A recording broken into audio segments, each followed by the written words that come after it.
And to keep analyzing all the informations that come from the Middle East, we have a special guest from Canada at this moment, journalist and political analyst, Arnold August. Hi, Arnold. Welcome to From the South. Thank you very much. It's great to be in touch with you, Alejandra. Although Israel, the United States and Iran have agreed to a ceasefire, it is still very soon to consider the conflict truly over, given the underlying tensions. Is that your opinion? Yes, of course. Iran agreed, but we have to underline, in my view, that it was Israel, which was the country that offered to have a ceasefire because they were losing very badly against Iran. Now, in terms of the current situation, to answer your question further, it's very difficult to analyze how this truce or whatever ceasefire will go through, because Trump, as you know, within 1 minute, it can have 3 or 4 different views.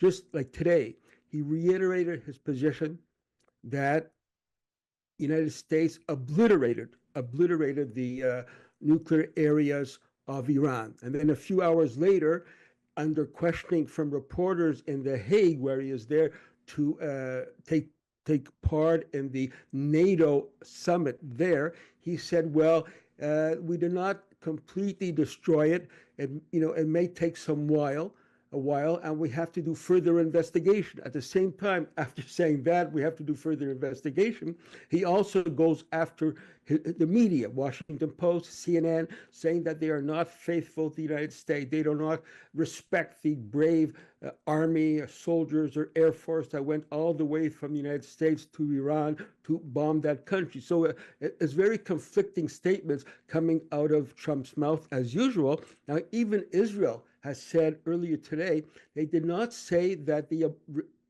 they succeeded in obliterating those targets. They said that more investigation has to be done. When they talk about more investigation has to be done, in the back of my head, I'm always concerned about the following. When they say more investigation has to be done, does that mean that Israel is planning to send troops on the ground, or United States troops on the ground, to check the facilities in Iran? I don't know. But today, the Israeli IDF said that they have forces in Iran monitoring the situation. So one has to be careful when they're evaluating whether they obliterated or not. It leaves the door open for further, perhaps, I'm wrong, I hope I'm wrong, perhaps further incursions by Israel in Iran to try to, set what they say, set the record straight, especially when we know, if I'll just conclude on that, as I mentioned to the other host, Louis, about 5 days ago, in that interview with teleSUR, I said the issue for Israel and United States was not at the time the nuclear issue. It was regime change. And yes, just yesterday, the Washington Post confirmed what I said. They said that this was being planned. The attack against Iran that took place a couple of days ago, this was being planned a long time ago, before the controversy of enrichment of uranium is taking place. So the overall goal for the United States and Israel, irrespective of negotiation, is regime change in Iran. In my view, one cannot take our mind off that specific objective of the United States and Israel. And to what extent was Israel's military campaign and this premeditated plan you mentioned against Iran dependent on U.S. support, and could such an operation have even occurred without U.S. backing?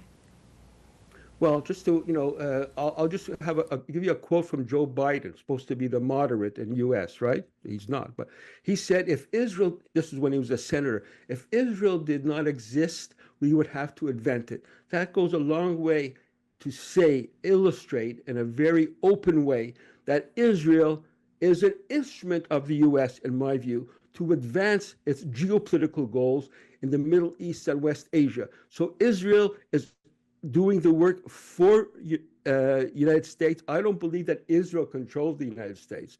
I think United States controls Israel. Of course, they may have some contradictions with regard to Netanyahu, and on the one hand, and Donald Trump on the other, but the overall geopolitical goal remains the same.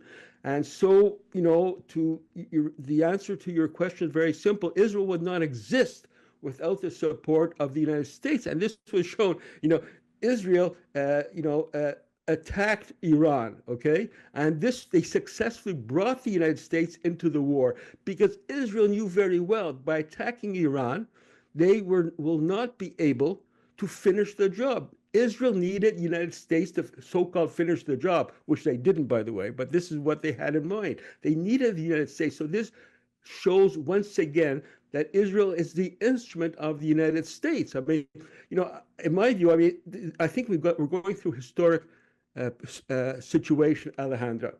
United States said, they don't like, United States and Israel said they don't like Iran because Iranians go on the street and shout down, death to America, death to Israel. That was about a week ago.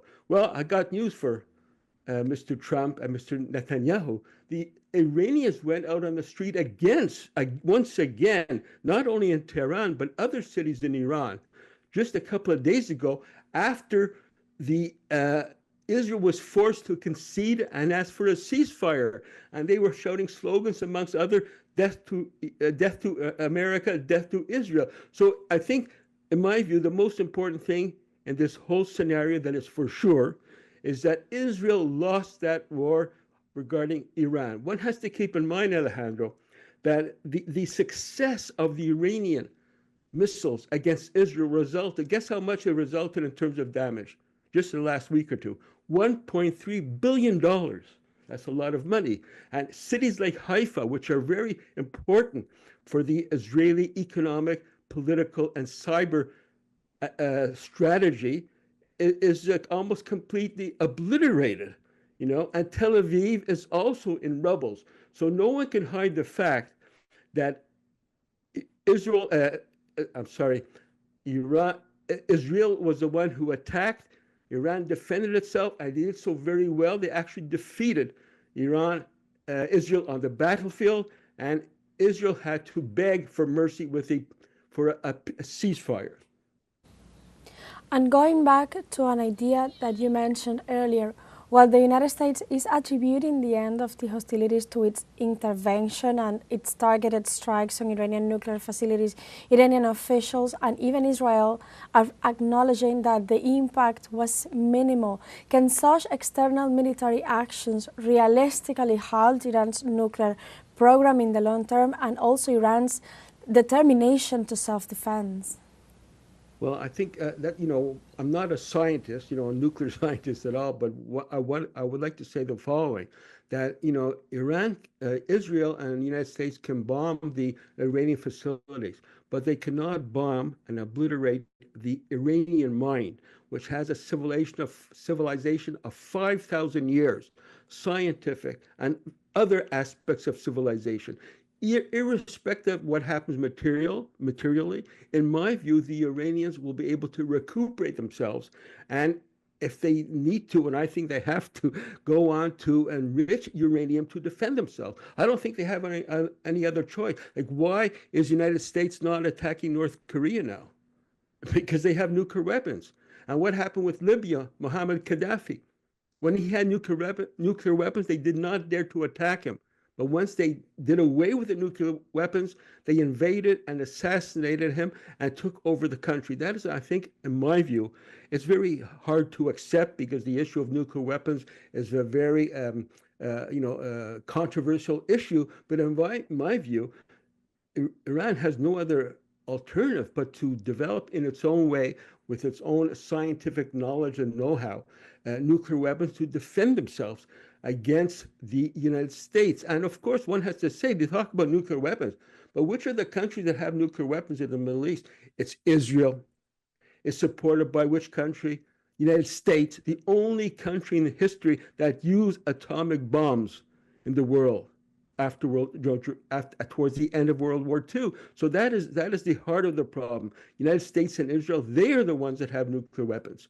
And while on the other hand, Iran is building very close ties with other countries. I could not help but notice, I was very satisfied, I don't know if you noticed that, but the Pakistani parliament issued an important statement in defense of Iran. Now, Pakistan has nuclear weapons. So it's not that easy for the United States and Israel to maintain their monopoly over nuclear weapons. But we will see what happens in the future. No one hopes for a nuclear war, but at the same time, everyone hopes, in my view, that Iran has the right to defend itself, its sovereignty, and I'm sure they will do so. Thank you very much for your time, Arnold, here with us from the South. It's always a pleasure. Thank you for having me.